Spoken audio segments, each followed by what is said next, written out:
ನನ್ ಗಂಡ ಏನಾದ್ರು ಕಾಮಿಡಿ ಪೀಸ್ ಆಗ್ತಾ ಇದ್ದಾರಾ? ಏನಾಗಿದೆ ಇವ್ರಿಗೆ? ಇದ್ದಕ್ಕಿದ್ದ ಹಾಗೆ ಸಂಸಾರ ಬೇಡ ಅಂತ ಹೇಳ್ತಾರೆ, ಹೆಂಡತಿನೂ ಬೇಡ ಅಂತ ಹೇಳ್ತಾರೆ. ಒಳ್ಳೆ ಹುಚ್ಚಿನ ತರ ಮಾತಾಡ್ತಾ ಇದ್ದಾರೆ. ನನಗನ್ಸಿದ ಮಟ್ಟಿಗೆ ಇವ್ರ ತಲೆಯಲ್ಲಿ ಯಾವುದೋ ಒಂದು ಕೆಟ್ಟ ಭೂತ ಹೊಕ್ಕೊಂಡಿರ್ಬೇಕು ಅಂತ. ಏನ್ರಿ ಆಗಿದೆ ನಿಮ್ಗೆ? ಮಾಯವು ಶಿವನೇ ಎಲ್ಲಾ ಮಾಯವು. ಮಾವನ ಹೆಣ್ಣು ಮಾಯವು, ಮಾವಿನ ಹಣ್ಣು ಮಾಯವು, ಹುಣ್ಣಾದ ಗಾಯ ಮಾಯವು. ಶಿವನೇ ಎಲ್ಲಾ ಮಾಯವು. ಈ ಮಾಯ ಅಂದ್ರೆ ಏನು? ನೋಡು, ಜೀವನ ಅನ್ನೋದು ಬೀರಿನ ಮೇಲೆ ನೊರೆ ಇದ್ದಂಗೆ. ನಶ್ವರ, ಮನೆ ನಶ್ವರ, ನಾಯಿ ನಶ್ವರ, ನಾಯಿ ಬಾಲನೂ ನಶ್ವರ.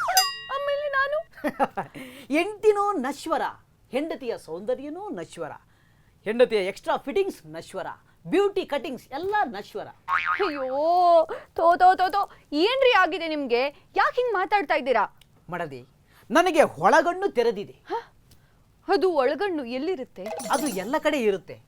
ಬೆಳಕಲ್ಲಿ ಕಣ್ಣಿಗೆ ಕಾಣಲ್ಲ, ಕತ್ಲೆಯಲ್ಲಿ ಕೈಗೆ ಸಿಗಲ್ಲ. ಯಾಕ್ರಿ ನೀವ್ ಹಿಂಗ್ ಆಡ್ತಿದ್ದೀರಾ? ರಾತ್ರಿ ಸ್ವಾಮೀಜಿ ಬಂದು ನೀನು ಸನ್ಯಾಸಿ ಆಗು ಅಂತ ಹೇಳಿದ್ರು. ಅಯ್ಯಯ್ಯೋ, ಯಾವಾಗ ಬಂದ್ರು? ನಾನು ಎಲ್ಲಿದ್ದೆ? ನಿಮ್ ಪಕ್ಕದಲ್ಲೇ ಮಲಗಿದ್ದೆ ತಾನೆ. ಬಾಗ್ಲನ್ನ ಯಾರು ತೆಗ್ದಿದ್ದೋ? ರಾತ್ರಿ ಕನಸಲ್ಲಿ ಬಂದಿದ್ರು. ಗಡ್ಡ ಸ್ವಾಮೀಜಿ ಕಿಟಕಿ ಹತ್ರ ನಿಂತಿದ್ರು. ವತ್ಸ ಅಂದ್ರು. ನಾನು ಕೈ ಮುಗಿದು ಕೇಳಿದೆ. ಥೂ ನಿಮ್ಮ, ನನ್ನನ್ನ ಎಪ್ಸಿದ್ರೆ ಅವ್ರ ಗಡ್ಡ ಎಳೆದು ಜಡಿತಿದ್ದೆ. ವತ್ಸ, ಹಿಮಾಲಯಕ್ಕೆ ಬಂದ್ಬಿಡು. ಈ ಜೀವನ ಅನ್ನೋದು ಸಂಸಾರ, ಹೆಂಡತಿ, ಜಂಜಾಟ ಇವೆಲ್ಲ ಸಾಕು, ಅಲ್ಲಿ ನೆಮ್ಮದಿ ಇಲ್ಲ. ಹಿಮಾಲಯಕ್ಕೆ ಬಂದ್ಬಿಡು ಅಂತಂದ್ರು. ರೀ, ಚಳಿಗಾಲದಲ್ಲಿ ನೆಮ್ಮದಿಯಾಗಿ ಜೀವನ ಮಾಡಕ್ಕಾಗಲ್ಲ. ಅದಕ್ಕೆ ನಾನು ಕಂಬಳಿ ತಗೊಂಡು ಬರ್ತೀನಿ ಅಂತ ಪ್ರಾಮಿಸ್ ಮಾಡಿಬಿಟ್ಟೆ. ಪ್ರಾಮಿಸ್ ಮಾಡಿದ್ರಾ? ರೀ, ನಾನು ಒಬ್ಳಿದ್ದೀನಿ, ನಾನು ನಿಮ್ ಹೆಂಡತಿ ಅನ್ನೋ ಕಾಮನ್ ಸೆನ್ಸ್ ಇಲ್ವಾ ನಿಮ್ಗೆ? ನೋಡು, ನಿನಗಿಂತ ಸ್ವಾಮೀಜಿ ದೊಡ್ಡವರು. ಅವ್ರ ದಾಡಿಗಾದಷ್ಟು ವಯಸ್ಸು ಈ ಬಾಡಿಗಾಗಿಲ್ಲ. ಅವ್ರ ಗಡ್ಡಕ್ಕೆ ಇಷ್ಟೊಂದು ಸೀಗೆಕಾಯಿ ಹಾಕ. ಏನ್ರಿ ಆಗಿದೆ ನಿಮ್ಗೆ? ಇದಕ್ಕೆಲ್ಲ ಏನ್ ಕಾರಣ? ಲೌಕಿಕ ಜಗತ್ತು. ನಾನು ನಿನ್ನೆ ಆಫೀಸ್ ಹೋದಾಗ ಬಾಸು ಕರೆದ್ಬಿಟ್ಟು ನೀನಿನ್ನು ಫೈಲ್ ಕಂಪ್ಲೀಟ್ ಮಾಡಿಲ್ಲ ಅಂತ ಇಗ್ಗ ಮುಗ್ಗ ಬೈದ್ರು. ಒಂದು ಸೀಟ್ ಆಫರ್ ಕೂಡ ಮಾಡ್ಲಿಲ್ಲ. ಅಯ್ಯೋ, ಅದಕ್ಕೆ ತಲೆ ಕಟ್ಸ್ಕೋಬೇಕು? ಸೀಟ್ನ ಹೇಳ್ಕೊಂಡು ನೀವೇ ಕೂತ್ಕೊಂಡ್ರೆ ಆಗೋಯ್ತಿತ್ತು. Get out lazy fellow, donkey brother ಅಂತ ಬೈದ್ಬಿಟ್ರು. ಅಯ್ಯೋ, ನಿಮ್ಮನ್ನ ಡಾಂಕಿ ಬ್ರದರ್ ಅಂತ ಕರೆದ್ರ? ಹಂಗಿದ್ರೆ ಅವನು ದರಿದ್ರ ಬಾಸು. ಆಮೇಲೆ ಕಷ್ಟಪಟ್ಟು ಮತ್ತೆ ಫೈಲ್ ಎಲ್ಲ ರೆಡಿ ಮಾಡಿ ಅವ್ರಿಗೋಗಿ ಕೊಟ್ಟೆ. ಅವ್ರು ಸೀರಿಯಸ್ ಆಗಿ ಓದ್ಬಿಟ್ಟು ಮಕದ ಮೇಲೆ ಫೈಲ್ ನ ಎಸೆದ್ರು. ಸ್ಪೆಲ್ಲಿಂಗ್ ಮಿಸ್ಟೇಕ್ ಇದೆ ಅಂತಂದ್ಬಿಟ್ಟು ಸರಿ ಮಾಡು ಅಂತ ಬೈದ್ರು. ಆಮೇಲೆ ಏನು, ಮತ್ತೆ ಫೈಲ್ ತಗೊಂಡೋಗಿ ಸೀಟ್ ಮೇಲೆ ಕೂತ್ಕೊಂಡು. ಏನಾಗಿದೆ ನಿಮ್ ಬಾಸ್ಗೆ? ನಮ್ ಬಾಸು ಟಾರ್ಚರು ಅಂದ್ರೆ ಟಾರ್ಚರು, 3rd ಡಿಗ್ರಿ ಟ್ರೀಟ್ಮೆಂಟ್. ಓ, ಆಮೇಲೆ ಏನು, ಆಫೀಸಿಂದ ಮನೆಗೆ ಬಂದ ತಕ್ಷಣ ನೀನು ಪಾತ್ರೆ ತೊಳಿ ಅಂತ ಹೇಳಿದೆ. ಹೌದು, ನಿಮ್ ಕೆಲ್ಸ ವಹಿಸಿದ್ದೆ, ನೀವು ಮಾಡ್ಬೇಕಾಗಿತ್ತು. ಆಮೇಲೆ ಬಟ್ಟೆ ಒಗೆಯೋಳು ಬಂದಿಲ್ಲ, ಬಟ್ಟೆ ವಾಶ್ ಮಾಡಿ ಅಂತ ಹೇಳಿದೆ. ಹೌದು, ನಿಜವಾಗ್ಲೂ ಬಟ್ಟೆ ಒಗೆಯೋಳು ಬಂದಿರ್ಲಿಲ್ಲ. ಆಮೇಲೆ ಮನೆ ಗುಡಿಸಿ ಎಲ್ಲ ಮಾಡಿ ಅಂತ ನೀನು ಹೇಳಿದೆ. ನೋಡಿ, ನೀವು ನನ್ರಲ್ಲಿ ಸಹಾಯ ಮಾಡ್ಬೇಕಲ್ವಾ, ಅದಕ್ಕೆ ಹೇಳ್ತೀನಿ ಮಾಡು ಅಂತ. ನನಗೆ ಇಲ್ಲೂ ಈ ಮನೇಲೂ 3rd ಡಿಗ್ರಿ ಟ್ರೀಟ್ಮೆಂಟ್ ನಡೀತಾ ಇದೆ. ಅಲ್ಲ, ನಿಮ್ಮ ಈ ನಿರ್ಧಾರಕ್ಕೆ ಕಾರಣ ಏನು? ಮನೇಲಿದ್ರೆ ನಿನ್ ಟಾರ್ಚರು, ಆಫೀಸ್ಗೆ ಹೋದ್ರೆ ಬಾಸ್ ಟಾರ್ಚರು. ಇವೆರಡು ಟಾರ್ಚ್ಗಳ ಮಧ್ಯೆ ನನ್ನ ಟಾರ್ಚಿನ ಸೆಲು ವೀಕ್ ಆಗ್ತಿದೆ, ಕರೆಂಟ್ ಲೀಕ್ ಆಗ್ತಾ ಇದೆ. ಅದಕ್ಕೆ ಏನ್ ಮಾಡ್ಬೇಕು ಅಂತ ಅನ್ಕೊಂಡಿದ್ರು? ಜೈ ಅಲಕ್ ನಿರಂಜನ್. ನಾ ಹೊರಟೆ. ಎಲ್ಗೆ? ಹಿಮಾಲಯಕ್ಕೆ. ಓಹೋ, ನೀನೇ ಸರ್ವೆ ಮಾಡ್ಕೊಂತಿದ್ದಿ. ಯಾಕಮ್ಮ ಜ್ಯೋತಿ? ನಿನ್ ಮೂತಿಗೆ ನನ್ ಕೇಕ್ ಬೆತ್ತ ಸವರ್ಕೊಂತ ಇದೀನಿ. ಅದು ನನ್ನ ಕೆಲಸ ಅಲ್ವಾ? ಇತ್ತೀಚೆಗೆ ನನ್ ವೇಟ್ ಬಗ್ಗೆ ನಿನ್ ತಲೆನೇ ಕೆಡ್ಸ್ಕೊತಿಲ್ಲ, ಅದಕ್ಕೆ ನಾನೇ ನೋಡ್ಕೋತಿದ್ದೆ. ನಿನ್ನ ವೆಯ್ಟ್ ನಾನು ಯಾಕೆ ಚೆಕ್ ಮಾಡ್ಲಿ? ನಾನೇನಾದ್ರೂ ವೇಯಿಂಗ್ ಮಿಷಿನ್? ನಾನ್ ದಿನಕ್ಕೆ ಸಣ್ಣ ಆಗಕ್ಕೆ 10 ಕಿಲೋಮೀಟರ್ ಓಡ್ತಾ ಇದೀನಿ ಗೊತ್ತಾ? ಈಗ ಕಾಡಲ್ಲಿ ಆನೆ 70 ಕಿಲೋಮೀಟರ್ ಓಡುತ್ತಂತೆ ದಿನಕ್ಕೆ. ಯಾವತ್ತಾದ್ರು ಸಣ್ಣ ಆಗಿರೋದು ನೋಡಿದ್ಯಾ? ಜೊತೆಗೆ ನಾನು ಡೈಲಿ ಸ್ವಿಮ್ ಕೂಡ ಮಾಡ್ತೀನಿ. ಓಹೋ, ನೀರಲ್ಲಿ ತಿಮಿಂಗಳ ಕೂಡ ಯೂಸ್ ಮಾಡುತ್ತಂತೆ. ಸಣ್ಣ ಆಗಿರೋದು ನೋಡಿದ್ಯಾ? ನಾನ್ ಡೈಲಿ 2 ಟೈಮ್ಸ್ ಜಿಮ್ಗೆ ಹೋಗ್ತಾ ಇದೀನಿ ಗೊತ್ತಾ? Morning silver gym, evening gold gym. ನಿನ್ನ ಗೋಲ್ಡು ನಿನ್ನ ಸಿಲ್ವರ್ ತಗೊಡು ಅಂತ ಗೊತ್ತು. ಲೇ, ನಾನೇ ಕಣೆ ಕಳಿಸ್ತಾ ಇರೋದು ಜಿಮ್ಮಿಗೆ. ದುಡ್ಡು ಕೊಟ್ಬಿಟ್ಟು ದುಡ್ಡು ಕೊಟ್ಟು ನನ್ನ ಜೋಬ್ ತೂತಾಗ್ಬಿಟ್ಟಿದೆ. ಅದು ಜೋಬ್ ತೂತು ಎಗಣ ದೂರ ಅಷ್ಟು ದೊಡ್ಡದಾಗ್ಬಿಟ್ಟಿದೆ. ನಿನ್ ಲವ್ವರು ಸಣ್ಣ ಆಗ್ತೀರಾ, ನಿಂಗೆ ಸಂತೋಷ ಆಗಲ್ವಾ? ಅಯ್ಯೋ, ಸಂತೋಷ ಕಣಮ್ಮ. ಅದಕ್ಕೆ ಅಲ್ಲ ನಾನೇ ತಿಂಗಳ ಎಣಿಸ್ತಾ ಇರೋದು. ಬೋಡ್ಸ್ಕೊಂತ ಇರೋದು ನಾನೇ. ನೀನ್ ಬೋಳ್ಸ್ಕೊಂತಿರೋದಕ್ಕೆ ನಾನು ಸಣ್ಣ ಆಗ್ತಾ ಇದೀನಿ. ಸಣ್ಣ ಆಗ್ತಿದ್ಯಾ? ಇಲ್ಲಿ ಒಂದ್ಸಲ ಆ ಕಡೆ ತಿರ್ಗಮ್ಮ. ಓಹೋ, ಸಣ್ಣ ಆಗ್ಬಿಟ್ಟಿದೆ ಕಣೆ. Congratulation. Thank you very much. ಎಷ್ಟು ಸಣ್ಣ ಆಗಿದ್ದೀನಿ? 1 ಕಿಲೋಮೀಟರ್ಗಿಂತ ಕಮ್ಮಿ. ಎಷ್ಟು ಹಂಗಾದ್ರೆ? ಕೂದಲಷ್ಟು. ಅಷ್ಟೇನಾ ನಾನು ಒಂದ್ ವಾರದಲ್ಲಿ ಸಣ್ಣ ಆಗಿರೋದು? ಅಷ್ಟೇ ಕಣಮ್ಮ ನೀ ಸಣ್ಣ ಆಗಿರೋದು. ನನ್ನ ಪರ್ಸಿಗೆ ಮಾತ್ರ 20,000 ರೂಪಾಯಿ ಕಮ್ಮಿ ಆಗ್ಬಿಟ್ಟಿದೆ. ನೀನು ಮಾತ್ರ 1-2 ಮಿಲಿಮೀಟರ್ ಸಣ್ಣ ಆಗಿದ್ಯಾ. ನಂಗೆ ಅದೆಲ್ಲ ಗೊತ್ತಿಲ್ಲ. ವಾರಕ್ಕೆ 2 kg ನಾನು ಸಣ್ಣ ಆಗಕ್ ಇಷ್ಟ. ನನಗೆ 2 ಎಕರೆ ಮಾರ್ಕೊಳಕ್ ನಂಗೆ ಕಷ್ಟ. ಏ ಜಗ್ಗ, ನೀನ್ ಬರ್ತಾ ಜುಗ್ಗ ಆಗ್ತಿದ್ಯಾ? ಅವತ್ತಿಂದ ಕೇಳ್ತಾ ಇದೀನಿ, ದೊಡ್ಡ ಜಿಮ್ಗೆ ಸೇರ್ಸು, ಅಲ್ಲಿ ಚೆನ್ನಾಗಿ ಹೇಳ್ಕೊಂಡ್ ಕೊಡ್ತಾರೆ ಅಂತ. ಲೇ, ನೀನಿರೋ ವೈಟ್ಗೆ ಮನೆಯಲ್ಲ ಸಣ್ಣ ಮಾಡ್ಕೊಳ್ಳೆ, ಯಾರು ಬೇಡ ಅಂದ್ರು. ಅಲ್ಲಿಗೆ ಹೋಗ್ಬಿಟ್ಟು ಜಿಮ್ಗೆ ಹೋಗ್ಬಿಟ್ಟು ನೀನು ಸಣ್ಣ ಆಗ್ಬೇಕು ಅಂದ್ರೆ ವೈಟ್ ಹತ್ಬಿಟ್ರೆ ಸಣ್ಣ ಆಗಲ್ಲ. ಅಲ್ಲಿ ಒಳ್ಳೆ ಟ್ರೀಟ್ಮೆಂಟ್ ಕೊಡ್ತಾರೆ, ಕರೆಂಟು ಕೊಡ್ತಾರೆ. ಹರಿಶ್ಚಂದ್ರ ಘಾಟಲ್ಲೂ ಕರೆಂಟ್ ಕೊಡ್ತಾರೆ. ಸಣ್ಣ ಆಗ್ತೀನಾ? ಬೂದಿ ಆಗ್ತೀಯಾ? ಅದು ಬಿಡು, ಜಿಮ್ ಮುಗಿಸ್ಕೊಡಿ ಎಲ್ಲೋಗ್ತೀಯ ಹೇಳು? ಹಸಿವಾಗ್ತಾ ಇರುತ್ತೆ ಅಲ್ವಾ? ಹಸಿವಾಗ್ತಿರುತ್ತೆ ಅಂತ ಹೇಳ್ಬಿಟ್ಟು ಹೊರಗಡೆ ಬಂದ್ಬಿಟ್ಟು ಈ ಬೇಕ್ರಿ ಸೆಕ್ಷನ್ಗೆ ಹೋಗ್ತೀಯ, ಈ ಬರ್ಗರ್ ಪಿಜ್ಜಾ ಅಂತ ದನ ತಿನ್ನಂಗೆ ತಿಂತೀಯ. ಆಮೇಲೆ ಈ ಹೋಟ್ಲ್ ಸೆಕ್ಷನ್ಗೆ ಬರ್ತೀಯ, ಅದೇನು ಉಬ್ಬಿರೋ ಪೂರಿ ಸಾಗು ಅಂತ ಜಡಿತೀಯ. ಆಮೇಲೆ 2 ಸೆಟ್ ದೋಸೆ ತಿಂತೀಯ. ಆಮೇಲೆ ಘಟಘಟ ಅಂತ ಒಂದು ಕಾಫಿ ಕುಡಿತೀಯ. ಹೌದಾ? ನಾನ್ ತಿಂದ್ರೆ ಏನಾಗ್ತೀನಿ ಮತ್ತೆ? ನಿಮ್ಮ ಅಜ್ಜಿ ಪಿಂಡ ಆಗ್ತೀಯ, ಇನ್ನೆಲ್ಲ ಸಣ್ಣ ಆಗ್ತೀಯಾ, ನಿಮ್ಮ ಅಮ್ಮ ತರ ದಪ್ಪ ಆಗ್ತೀಯಾ, ಒಳ್ಳೆ ಡುಮ್ಮಿ. ಅಯ್ಯೋ ದೇವ್ರೆ, ಅಷ್ಟು ದಪ್ಪ ಆಗ್ತೀನೇನೋ? ಅದೇನೋ ಗಾದೆ ಹೇಳ್ತಾರಲ್ಲ, ಅತ್ತೆಗ್ ತಕ್ಕ ರಾಣಿ ಕತ್ತೆಗ್ ತಕ್ಕ ಗೋಣಿ ಅಂತ. ಹಾಗಿದ್ರೆ ನಾನು ಸಣ್ಣ ಆಗಕ್ಕೆ ಏನ್ ಮಾಡ್ಲಿ? ಸಣ್ಣ ಆಗ್ಬೇಕು ಅಂತ ಬೇರೆಯವ್ರನ್ನ ಕೇಳೋದಲ್ಲ ಕಣೆ, ನೀನೇ ಕೇಳ್ಕೊ.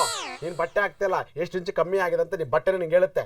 ಟೈಟ್ ಆಗ್ತಿದ್ಯಾ, ಲೂಸ್ ಆಗ್ತಿದ್ಯಾ ಅಂತ ಅದೇ ಹೇಳುತ್ತೆ. ಇತ್ತೀಚೆಗೆ ನನ್ನ ಎಲ್ಲಾ ಬಟ್ಟೆಗಳು ಟೈಟ್ ಆಗ್ತಿವೆ ಗೊತ್ತಾ? ಅಲ್ವಾ? ಟೈಟ್ ಆಗ್ತಿದ್ಯಾ ಅಂತ ದಪ್ಪ ಆಗ್ತಿದ್ಯಾ ಕಡೆ ಡೊಮ್ಮೆ. ಅಲ್ಲಿ ಬಂದ್ಬಿಟ್ಟು ಅಲ್ಲಿ ಜಿಮ್ಗೆ ಹೋಗ್ಬಿಟ್ಟು ಸಣ್ಣ ಆಗ್ಬೇಕು ಅಂತ ಅವ್ರ ಮೇಲೆ ರೇಗಾಡ್ತೀಯ, ದುಡ್ಡು ಕೊಡೋತ ನನ್ನ ಮೇಲೆ ರೇಗಾಡ್ತೀಯ. ಮತ್ ನಾನು ಆಗಿದ್ರೆ ಏನ್ ಮಾಡ್ಲಿ ಸಣ್ಣ ಆಗಕ್ಕೆ? ಒಂದು ಕೆಲಸ ಮಾಡು, ನಾಳೆ ಬೆಳಗ್ಗೆಯಿಂದ ಈ ಗಾಂಧೀಜಿ ಚರಿತ್ರೆನ ಓದು. ಏನಾಗುತ್ತೆ? ಮಹಾತ್ಮ ಗಾಂಧೀಜಿಯವರು ದೇಶಕ್ಕಾಗಿ 1 ತಿಂಗಳು ಉಪವಾಸ ಮಾಡಿ 20 kg ಡೌನ್ ಆದ್ರಂತೆ. ನೀನು ದೇಶಕ್ಕಾಗಿ ಉಪವಾಸ ಮಾಡು. 20 kg ಡೌನ್ ಆಗ್ತೀನಾ? ಡೌನ್ ಆಗ್ತೀಯಾ? ಎಷ್ಟು? 200 ಗ್ರಾಮು. ರೀ, ನಿನ್ನೆ ರಾತ್ರಿ ಎಂತಹ ಒಳ್ಳೆ ಕನಸು ಗೊತ್ತಾ? ನನ್ನ ಬಗ್ಗೆ ಕನಸು ಕಂಡ್ಯಾ? ನಾನು ನಿನ್ನ ಕನಸಲ್ಲಿ ಬಂದು ನಿನ್ನ ಗಟ್ಟಿಯಾಗಿ ತಬ್ಕೊಂಡು ತಬಲಾ ಬಾರಿಸ್ತಾ ಇದ್ನಾ? ನಿಮ್ಮ ಪಕ್ಕದಲ್ಲೇ ಎಮ್ಮೆ ತರ ಬಿದ್ಕೊಂಡಿರ್ತೀರಾ. ಗಂಡನ್ ಕನ್ಸು ಹೆಂಡತಿಗೆ ಬರೋದುಂಟಾ? ಸರಿ ಆಯ್ತು, ಇನ್ನು ಯಾವ ರಾಜ್ಕುಮಾರ್ ಬಂದಿದ್ದ? ಅಯ್ಯೋ ಅಲ್ಲ ರೀ, ಕುಂಭಮೇಳ. ಓಹೋ, ಅಪರೂಪದ ಕುಂಭಮೇಳ. ಯಾರಿದ್ರು? ನಾಗಾ ಸಾಧುಗಳಿದ್ರು. ಗುಡ್, ಪರವಾಗಿಲ್ವೇ? ಅವರು ಮೈ ತುಂಬ ಬರೀ ಬೂದಿ ಬಳ್ಕೊಂಡಿರ್ತಾರೆ ತಾನೆ? ಹೌದು, ಅದರಲ್ಲಿ ಒಬ್ಬ ನಾಗಾ ಸಾಧು ಅಂದ್ರು ಮೈ ಮೇಲೆನೆ 50 ಹಾವುಗಳನ್ನ ಸಾಕಿದ್ದ. ಓಹೋ, ನಾಗರ ಹಾವುಗಳನ್ನು ಹೊತ್ತ ಹುತ್ತ ಅನ್ಸುತ್ತವನು. ಹೌದು, ಜನಗಳು ಬರೋದೇನು, ನೀರಿನಲ್ಲಿ ಮುಳುಗೋದೇನು, ಮತ್ತೆ ಹೋಗೋದೇನು, ಮತ್ತೆ ಮುಳುಗೋದೇನು. ಹೌದಮ್ಮ, ಇದು 144 ವರ್ಷಗಳಿಗೊಮ್ಮೆ ಬರುತ್ತೆ. ಇದು ಮಹಾಕುಂಭಮೇಳ. ನೋಡೋ, ನಮ್ಮ ಪೀರಿಯಡ್ ಅಲ್ಲಿ ಮತ್ತೆ ಇನ್ನೊಂದ್ಸಲ ಬರಲ್ಲ. ಹೌದೌದು, ಇದನ್ನೇ ಮೈಕ್ ನಲ್ಲಿ ಕೂಗಿ ಹೇಳ್ತಾ ಇದ್ರು. ಕುಂಭಮೇಳ ಹಿಂದೆನೂ ನಡೆದಿಲ್ಲ, ಮುಂದೇನೂ ನಡೆಯೋದಿಲ್ಲ. ಬಂದಿರೋರೆಲ್ಲ ಹಿಂದೆ ಕುಂಭಮೇಳ ಸ್ನಾನವನ್ನ ಮುಗಿಸ್ಕೊಂಡು ಹೋಗಿ ಅಂತ ಹೇಳ್ತಿದ್ರು. ಹೌದು, ಬಟ್ ಏನಂದ್ರೆ ತುಂಬಾ ರಶ್. ಏನ್ ಮಾಡಕ್ಕಾಗತ್ತೆ ಹೇಳಿ, ವಯಸ್ಸಾದವರೆಲ್ಲ ಬರ್ತೀನಿ ಅಂತ ಹೇಳ್ತಾರೆ. ಅದು ನಿಜನೇ, ಬಟ್ ಏನಂದ್ರೆ ಸ್ನಾನ ಅಂತೂ ಸಿಕ್ಕಾಪಟ್ಟೆ ದುಬಾರಿ. ಫ್ಲೈಟ್ ಚಾರ್ಜು ಅಯ್ಯೋ ಡಬಲ್ ಅಲ್ಲ ತ್ರಿಬಲ್ ಮಾಡಿದ್ದಾರೆ. ಎಷ್ಟಾಗಿದೆ? ಈಗ ಹೋಗಿ ಬರೋಕೆನೆ 50,000 ಆಗುತ್ತೆ. ಅಯ್ಯೋ, ಅಷ್ಟಾಗಿದ್ಯಾ? ಪರವಾಗಿಲ್ಲ ಬಿಡಿ, ಜೀವನದ ಖರ್ಚೇ ಡಬಲ್ ಆಗಿರ್ಬೇಕಾದಾಗ ಇದೇನು ಹೆವಿ ಅಂತ ಅನ್ಸಲ್ಲ ನಿಮ್ಗೆ ನಮ್ಗೆ. ಅದಕ್ಕೆ ನಂಗೆ ಖುಷಿ ಆಗುತ್ತೆ. ಹೌದು, ಬಟ್ ನೀನ್ ಏನ್ ಹೇಳ್ತಾ ಇದೀಯ? ಅಷ್ಟೊತ್ತಿಗೆ ನನ್ಗೆ ಎಚ್ಚರ ಆಗೋಯ್ತು. ಬಂದು 1 ಲೋಟ ನೀರ್ ಕುಡ್ದು ಮಲ್ಕೊಂಡೆ. ಮಲಗ್ ತಕ್ಷಣ ಮತ್ತೆ ಈಶ್ವರ ಬಂದ್ಬಿಡೋದಾ? ಈಶ್ವರ ಏನ್ ಹೇಳ್ದ? ಗಂಗಾ ನದಿಯಲ್ಲಿ ನಿನ್ನ ಗಂಡನನ್ನ ಮುಳುಗಿಸಿ ಎಪ್ಸು, ಒಳ್ಳೆ ಗಂಡ ಆಗ್ತಾನೆ ಅಂತ ಅಂದ್ರು. ನಿಜವಾಗ್ಲೂ ಹೇಳಿದ್ನ? ಹೌದು, ಈಶ್ವರನ ತಲೆ ಮೇಲಿಂದ ತಾನೇ ಗಂಗೆ ಬಂದಿದ್ದು. ಹೌದು, ಅದಕ್ಕೆ ನೀನೇನ್ ಹೇಳಿದೆ? ಎಲ್ಲಿ ಮುಳುಗಿಸ್ಲಿ ಈಶ್ವರ ನನ್ನ ಗಂಡನನ್ನ ಅಂತ ಕೇಳ್ದೆ. ಅದಕ್ಕೆ ದೇವ್ರು ಹೇಳಿದ್ರು, ಈ ಕುಂಭಮೇಳದಲ್ಲಿ ತ್ರಿವೇಣಿ ಸಂಗಮ ಅಂತ ಇದೆ, ಅಲ್ಲಿ ಹೋಗಿ ಮುಳುಗ್ಸಿ 3 ಸತಿ ಮುಳುಗ್ಸೇ ಬಿಡು ಅಂತ ಹೇಳಿದ್ರು. ಅಂದ್ರೆ ಸಂಪೂರ್ಣವಾಗಿ ಮುಳುಗ್ಸೇ ಬಿಡೋದಾ?